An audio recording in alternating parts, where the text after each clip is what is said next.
Hello Disney တော့ထဲတော့ကပါ collective reading လေးတစ်ခုလုပ်ပေးပါမယ် collective reading လေးတွေပဲတောက်လျှောက်တင်နေလို့ pick up file လေးတွေ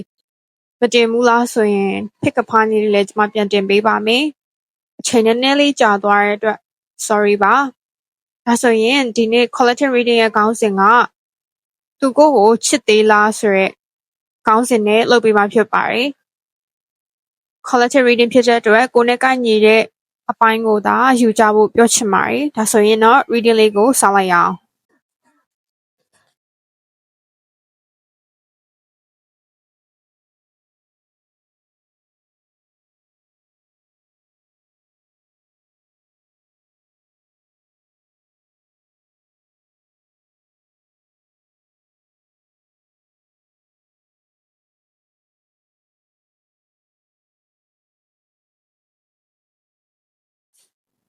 ပထမဆုံးကတ်က justice ကတ်ကြရပေါ့နော်အဲ့တော့ justice ကတ်ဆိုတဲ့အတိုင်းပဲကိုလှုပ်ထားတဲ့အရာတွေက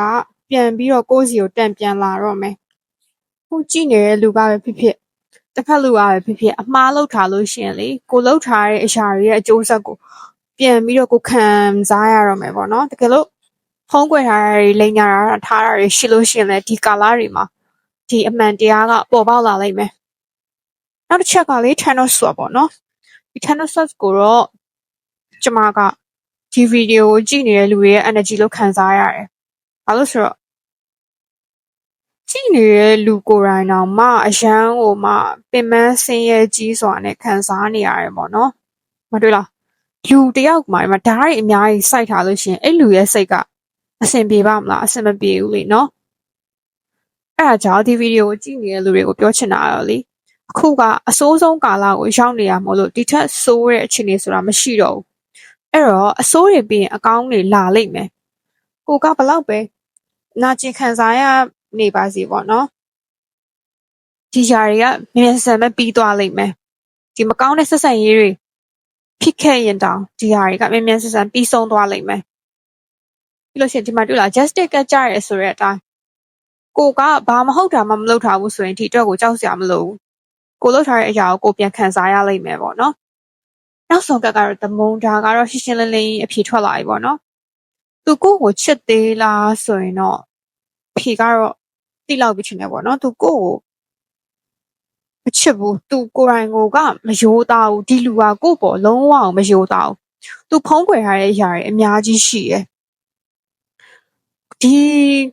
reading ကိုကြည့်နေတဲ့လူတွေတောင်မှတန်တရားတွေအများကြီးရှိနေရမလားသူ့အပေါ်တန်တရားတွေအများကြီးထားတာမလားအဲ့တော့တစ်ဖက်လူကကို့အပေါ်မေတ္တာလုံးဝမရှိတော့ပါဘူးသူကိုယ်တိုင်ကလေဖုံးကွယ်ထားတဲ့အရာတွေကတော်တော်များတယ်နောက်ပြီးသူ့ဘက်ကလည်းကိုချစ်လားမချစ်လားတော့ဝေခွဲမရဖြစ်နေတယ်အဲ့ဒါကြောင့်မချစ်ဘူးလို့ပဲအဓိပ္ပာယ်ယူလို့ရတယ်ပေါ့နော်ပြောရရင်ချစ်ချင်းမေတ္တာ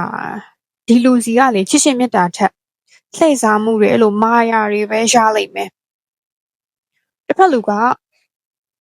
ကို့ပေါ်ကိုအဲ့လိုတစ္ဆာမရှိရဲ့လောက်ရက်တွေ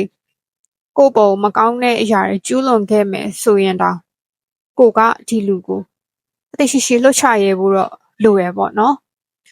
ဒါကြောင့်ဒီ reading လေးကိုကြည့်နေတဲ့လူလေးတွေတသိရှိပါကျမ